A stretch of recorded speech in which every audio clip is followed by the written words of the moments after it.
आणि मी राधा म्हणून त्याला विचारते की तू कुब्जेच्या पण प्रेमात पडलास? आणि मी बघितलं जेव्हा मी आले फिरून, तू कुब्जेच्या पाठीवर हात ठेवला होतास. तू दुसऱ्या स्त्रीला हात लावतोस तेव्हा मला काय होतं तुला कळतं का? तर ती कुब्जा म्हणते अहो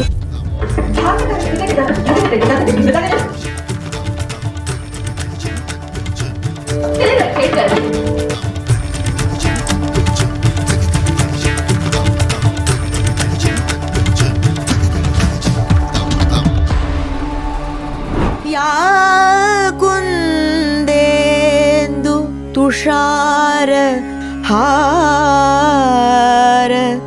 धबला. पण मग करत करत करत करत तुम्ही नुसतं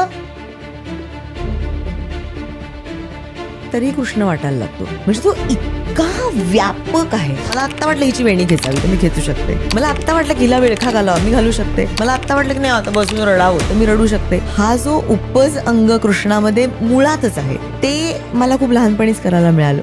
तो म्हणला की सांग ना तुला कशी हवी चाल.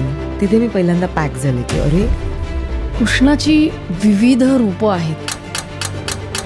तुला सगळ्यात कृष्णाचं कोणतं रूप भावतं? मला असं वाटतं ऊर्जातली एकच आहे की राक्षसणीची ऊर्जा आहे ती. पण ती पोट्रे वेगळी होते की गोकुल में आ गई पूतना.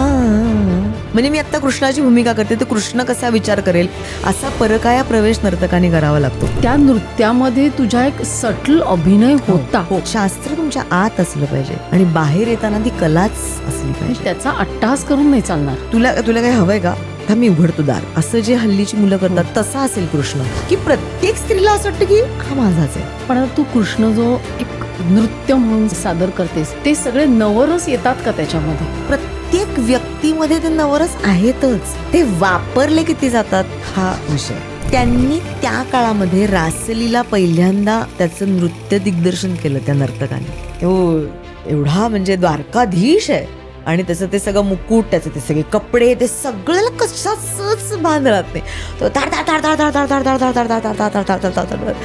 राधे की मला जसा कृष्ण भेटतो तो भेटूच शकत नाही कोणाला.